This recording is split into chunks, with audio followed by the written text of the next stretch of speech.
دیکھیں کتنا کرم ہے صحابہ کرام رضوان اللہ علیہم اجمعین کی ذات پر، اللہ رب العالمین نے کتنا احسان فرمایا کہ ان کی وہ نیت اور وہ اخلاص جو سبب تھا نبی کریم صلی اللہ علیہ وسلم کی خدمت کا، اس کی بھی شہادت اللہ رب العالمین دے رہے ہیں کہ وہ یہ سارا کچھ کس لیے کر رہے تھے۔ ان کا جان نچھاور کرنا، خواہشات کو رد کرنا، اپنی بات پسند عزیزداری کو ترک کر دینا کس لیے تھا۔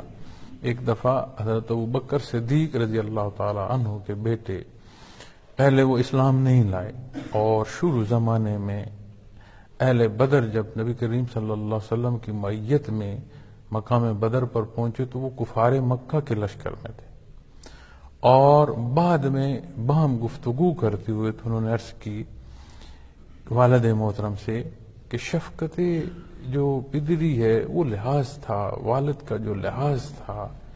ایک وقت جنگ میں ایسا بھی آیا کہ آپ میری تلوار کی زد میں تھے، لیکن میرا ہاتھ اٹھا ہوا رک گیا، چونکہ والد اور بیٹے کا جو رشتہ ہے اس کی محبت میرے سامنے آئی۔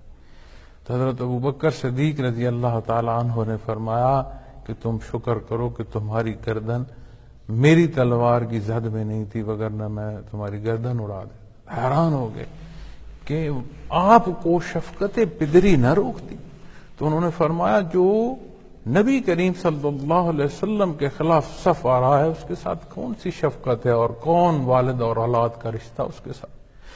اب یہ کون سے پہلو ہیں جو ان ہستیوں کو اس حدوں تک لے گئے؟ انہیں مقصد کیا ہے اس سے؟ نعوذ باللہ، کیا یہ بات مقصود تھی کہ آؤ رہتی دنیا تک لوگ ان کے تذکرے ہیں؟ کہ نہیں، یہ اللہ رب العالمین شہادت دے رہے ہیں، انہیں فقط اللہ کا فضل اور اس کی رضامندی کی جستجو تھی، اور انہیں کچھ نہیں چاہیے تھا، فقط یہ چاہیے تھا کہ اللہ راضی ہو جائے، اس کی رضامندی کی جستجو تھی اور کچھ نہ مقصد تھا۔ تو اس سارے کے ساتھ کیا نصیب ہوا؟ سیماہم فی وجوہہم من اثر السجود، ان کے آثار ان کے سجدوں کی وجہ سے ان کے چہروں پر نمایاں ہیں، یعنی وہ کردار جو انہوں نے اختیار فرمایا، اللہ نے انہیں جو توفیق عطا فرمائی، اس سے جو اثرات وجود پر مرتب ہوئے وہ روشن پیشانیاں ہیں، چمکتی پیشانیاں ہیں۔ نبی کریم صلی اللہ علیہ وسلم کا ارشاد ہے کہ قبر جو ہے یہ یا جنت کے باغوں میں سے ایک باغ ہے یا دوزخ کے گڑھوں میں سے ایک گڑھا ہے۔ انسانی زندگی جب اپنی اس عارضی اور فانی حصے کے تکمیل کو پہنچ رہی ہوتی ہے تو جو موت قریب ہے تو وہ قبر اور اس فرد کا فاصلہ کم ہوتا ہے، اور اس قبر کی جو تعمیر ہے وہ کس حصے میں کی ہے؟ وہ باغوں میں سے ایک باغ بنا یا گڑھوں میں سے ایک آگ کا گڑھا بنا، اس کا انحصار کردار پر ہے۔ اب جو وہ وقت قریب آتا ہے وہ اثر جو کردار کے برزخ میں اپنے کردار سے جو تیار کیے ہیں ان کے اثرات اس طرح وجود پر بھی مرتب ہونا شروع ہو جاتے ہیں کہ بندے کی شکل بتاتی۔ اپنے گرد و پیش کے معاملات میں اگر آپ غور فرمائیں، اپنے معاشروں میں اگر آپ غور فرمائیں، وہ لوگ جو صالح ہیں، وہ لوگ جو اللہ کے حکم کے تحت زندگی بسر کرتے ہیں، جو نماز روزہ ادا کرتے ہیں، خدا خوفی سے زندگی بسر کرتے ہیں، حق کو حق اور باطل کو باطل کہہ رہے ہوتے ہیں، ان کے چہروں سے بھی ایک نور عیاں ہوتا ہے۔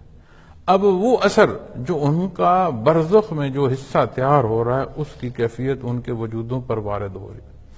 تو یہاں اللہ رب العالمین جب ارشاد فرماتے ہیں کہ سیماہم فی وجوہہم من اثر السجود، کہ ان کے آثار جو ہیں ان کے سجدوں کے جو سبب ہیں، یعنی جو اتباع کے سبب ہیں، عبادات سے لے کر کردار کے حصوں تک، وہ ان کے چہروں پر نمایاں ہے۔ اب وہ نیت اور وہ پہلو جو غیر مرئی ہیں، جب ان میں بہتری آتی ہے تو نہ صرف وجود سے اس کا تأثر ملتا ہے بلکہ کردار سے بھی مخلوق خدا کو سہولت میسر آتی ہے. چونکہ دین اسلام کا بھی جو اعلی حصہ تبلیغ کا ہے وہ بھی کسی بندے مومن کا کردار ہے. اور یہ سبب بھی اور یہ اعلی حصے جو دین اسلام کی تبلیغ کے ہیں، اس کی بھی جو رہنمائی ہے اور اس کا بھی جو سبق ہے اور اس کے بھی جو اعلی حصہ ہے، وہ صحابہ کرام رضوان اللہ علیہم اجمعین کی زندگیوں مبارک سے ملتا ہے. نہ کوئی بہت بڑے جلسے ملتے ہیں، نہ لمبی لمبی تقریریں اور بعض نصیحتیں ملتی ہیں، بہت بڑی بڑی باتیں نہیں. جب بھی گفتگو ہوتی ہے مختصر ہوتی ہے. ہاں یہ دیکھا ہے کہ بعض ایسے مقامات آئے ہیں جہاں مزاج کی کسی کمی بیشتی کے سبب کوئی بات کی گئی، چیزیں دہرائی گئیں، جوش دیا گیا، ولولہ دیا گیا، بڑے مختصر الفاظ ملتے ہیں. اور کیا ملتا ہے؟ وہ کردار ملتا ہے جو اس انداز میں ڈھل گیا جس کی تعلیم نبی کریم صلی اللہ علیہ وسلم نے دی. اب جب وہ کردار دنیا کے باقی معاشروں کو پہنچا، جہاں قانون جو تھا وہ طاقت تھی، انصاف وہ تھا جو طاقتور کی زبان سے بیان ہو جاتا تھا، اس سے غرض نہیں ہے کہ جو سامنے ہے یا جو محکوم ہے یا جو مظلوم ہے اس کے ساتھ کیا ہو رہا ہے، ایسا نہیں تھا. بلکہ وہ تھا جو طاقتور چاہتا تھا. اور انسانی مزاج ہے کہ جب مد مقابل کمزور ہو تو غصہ اور زیادہ آ جاتا ہے، ظلم اور زیادہ بڑھ جاتا ہے.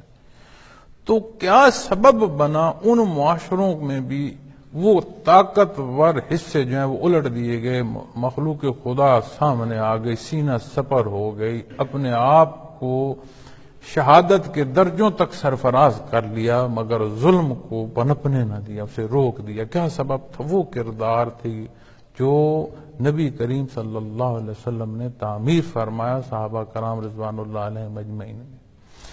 اب نہ صرف وہ وجود مبارک دیکھنے سے کیفیت نصیب ہوتی تھی، بلکہ ان وجود مبارک سے جو کردار ادا ہوتا تھا، ان کے مبارک وجودوں کی جو حرکات و سکنات تھیں، ان کا جو بولنا تھا، ان کا جو دیکھنا تھا، ان کی زندگی کا ہر پہلو اعلیٰ درجے کا ایک ایسا حصہ ہے جو دین اسلام کی تبلیغ کا سبب اللہ نے بنا دیا. اب جو انہیں دیکھ رہا ہے اسے کیا یہ نہیں اطلاع ہو رہی، کیا اسے یہ سبق نہیں مل رہا کہ یہ سارا کچھ کس سبب ہے؟ ان کے یہ نورانے چہرے اور ان کی یہ چمکتی پیشانیاں، یہ روشن اور کشادہ وجود جو جس حصے اور جس رنگ و نسل سے ہیں، ایک نور ہے جو پھوٹ رہا ہے، یہ کس سبب ہے؟